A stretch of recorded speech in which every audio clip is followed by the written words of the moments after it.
দিনে দুপুরে নামি দামি মোবাইল চুরির ঘটনার শোরগোল পূর্ব বর্ধমান জেলার শহর বর্ধমানের স্টেশন সংলগ্ন বাজার এলাকায়। আজ সকাল নাগাদ চুরি যায় একটি মোবাইল, পরে আবারও একটি চুরি হয়ে যায় মোবাইল। ঘটনা জানাজানি হতেই ময়দানে নামে ব্যবসায়ী সমিতির সদস্যরা সহ সাধারণ মানুষ হাতে নাতে ধরে ফেলে এক যুবককে।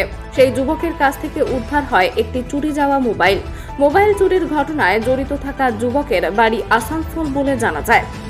তবে যুবককে ধরে জিজ্ঞাসাবাদ করলে সে অস্বীকার করে মোবাইল চুরির ঘটনা। তবে যার মোবাইল চুরি হয় সেই ব্যক্তি জানিয়েছেন যুবকের কাছ থেকেই পাওয়া যায় তার হারিয়ে যাওয়া বা চুরিয়ে যাওয়া মোবাইল ফোনটি। যুবককে তুলে দেওয়া হয় বর্ধমান স্থানীয় থানার পুলিশ প্রশাসনের হাতে। বর্ধমান সদর থানার পুলিশ ঘটনাটি তদন্ত শুরু করেছে।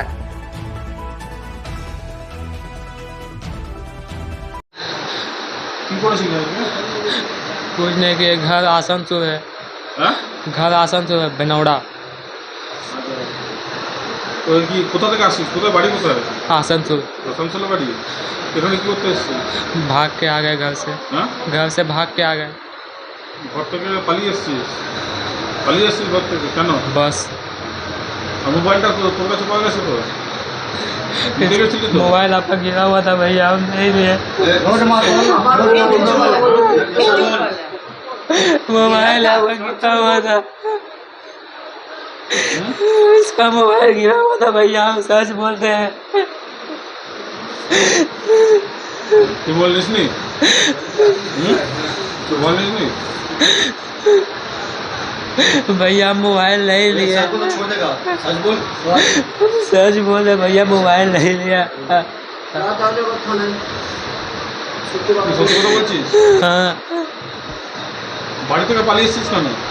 हम आसनसोल এসছিস কেন?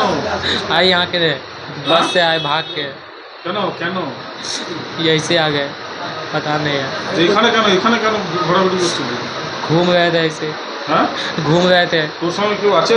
नहीं, अकेले হ্যাঁ, अकेले एक जन। नाम তার নাম কি? अनिल। সে কোথায়? हाँ, সে कोথায়? नोनिया। সে কোথায় আছে এখন? कुछ पता नहीं, भाग के आ गए घर से। ও চলে গেছে, পালিয়ে গেছে। एक एक एक ही जन है, কি নাম তোর? अनिल नोनिया। বাবার নাম? मंटू नोनिया, কোথায় বাড়ি? आसनसोल। ধরে যে মোবাইল চুরির ঘটনা ঘটছে, তা আপনাদের পক্ষ থেকে কি বাজারে সিসিটিভি লাগানোর কি করছেন? হ্যাঁ, আমরা চাইছি কি মোবাইল একদিন দুদিন পর ডেলি চুরি হচ্ছে। আজ সকালেও মোবাইল একটা চুরি হয়েছিল। আমি যখন অফিসটা খুলি সকাল 10টার সময়, তখন মোটামুটি 10:30 11টা বাজে আমাকে কমপ্লেন হতে মোবাইল চুরি হয়েছে। আমরা অনেক চেষ্টা করলাম, খুঁজলাম, পেলাম না। আবার একটু পরে দেখছি আবার মোবাইল চুরি হয়েছে। হাতে নাতে একটা চোখ ধরা পড়ে যে ছেলে দাঁড়িয়ে আছে।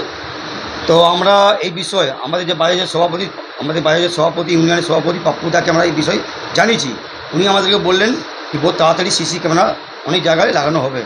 কেন যে কাস্টমারগুলো বাইরে থেকে যে এখানে সবজি কিনতে আসে, যে গ্রাহকরা সবজি কিনতে আসে, ওদের যদি মোবাইল চুরি হয়, টাকা চুরি হয়, তারা তো আর এখানে আসবে না। যদি সামান পয়সা মোবাইল চুরি হয়ে যায়, একদিন দুদিন পর হয়, ওরা তো শুনে আসবে না। কিন্তু আমরা এই বিষয় সভাপতি আমাদের পাপ্পুদা যিনি আছেন তাকে আমরা জানিয়েছি। উনি আমাদেরকে আশ্বাস দিয়েছেন যে অনেক জায়গায় সিসি ক্যামেরা লাগানো হবে এবং কিছু কমিটির ছেলেকে কিছু জায়গায় নজরদারি রাখার জন্য দাদা নির্দেশ দিয়েছে। কোনো বাজার কমিটির সদস্য মেম্বার কিছু জায়গায় এত নজরদারি চালাবে। যেমন আজকে আমরা চালিয়ে আমরা ধরে ফেলেছিলাম। এটা আমাদের সকলের প্রিয় পাপ্পুদারির নির্দেশ একটু ফলো করতে, এই যে আমরা ফলো করেছিলাম। আপনার নাম পরিচয়? আমার নাম আমি বাজারের সেক্রেটারি, আমার নাম হচ্ছে রাজা খান। দিচ্ছিলাম, এই ছেলেটা কি করে বাই করে আমি জানি না। তারপরে পাশের একটা সবজিওয়ালা ইনাকে ধরার পরে আমার বলে দাদা আপনার মোবাইল চুরি হয়েছে। বললাম বুক পকেটে দেখছি না মোবাইল নেই। ইনাকে ধরা হলো, ইনি বলছে না আমি মোবাইল নিইনি, মোবাইল ওনার কাছ থেকে বেরোবে। ওর কাছ থেকে পেয়েছেন? জি জি। তাহলে ও বলছে যে নেয়নি, আর আমি বলছি আপনার নিয়েছে কেন, ওনার পকেট থেকে ওনার হাত থেকে পেয়েছি। আচ্ছা, বললাম তো স্যার, এর আগেও অনেক মোবাইল চুরি হয়েছে? এর আগে আজ সকালেও হয়েছে, দুটো তিনটে মোবাইল বলছে, পরশুও হয়েছে, কালও হয়েছে। কি চাইছেন আপনারা? আমরা কি চাইছি একটা প্রশাসন যে কোনো একটা সাজা দেয়। কেন এই বাজার ঘাটটা খারাপ হয়ে যাবে। আগে আমরা ব্যবসা করে খাচ্ছি, এই ব্যবসাটাও বন্ধ হয়ে যাবে। পর্যাপ্ত সিসিটিভি লাগানোর কি চিন্তা ভাবনা বললেন তো স্যার, ইনারা এই যে গরিবরা বসে আছে ভোরবেলা থেকে বসে বসে মানে বাজারে বসে আছে, ইনাদেরও তো রুজি রোজগারে মানে মারা যাবে। ধরুন আমি তো আর আসবো না আগে থেকে, আমি তো চিন্তা ভাবনা করবো আজ মানে মোবাইল চুরি হচ্ছে, কাল পকেট মারও হতে পারে, আমি এইটাই চিন্তা করবো আগে, তার জন্য আমি বাজার ঘাটে আসবো না। বললেন তো স্যার, আমি এইটাই বলে আমি শেষ করছি। আপনার নাম? আমার নাম হচ্ছে টুটুল শেখ, কোথায় বাড়ি? বাড়ি বিজয়রাম।